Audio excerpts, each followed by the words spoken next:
আমাদের নবীর বিরুদ্ধে কথা বললে আমরা অবশ্যই সেটার প্রতিবাদ করবই করব। কথা বলেন ঠিক কিনা?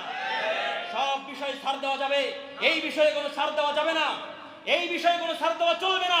আমরা যদি হকের উপরে থাকি, তারা বাতিলের উপরে আছে। বাতিল যদি বাতিলের উপরে থাকার পরে যার পরিণতি হচ্ছে জাহান্নাম, সে যদি নমনীয়তা স্বীকার না করে, সে যদি তার কণ্ঠকে নিচু না করে, তাহলে আমরা হকের উপরে থাকবো। আমাদের মৃত্যুর পরে আমাদের পরিণতি জান্নাত। তাহলে আমরা হকের উপরে থেকে কখনো আপোষ করতে পারবো না। কথা বলেন ঠিক কিনা?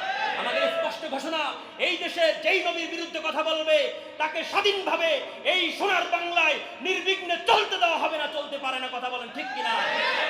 মুহতারাম মুসল্লিন আল কিরাম, এই জন্য প্রতিবাদ করতে কখনো পিছপা হবেন না, এই সমস্ত বিষয়ে কখনো ছাড় দিতে যাবেন না।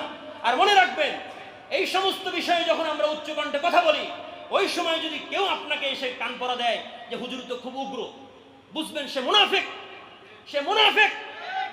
মুহতারাম মুসল্লিন আল কিরাম, মুনাফিককে চিনতে হবে। মুনাফিকি যারা করে তাদেরকে চিনতে হবে।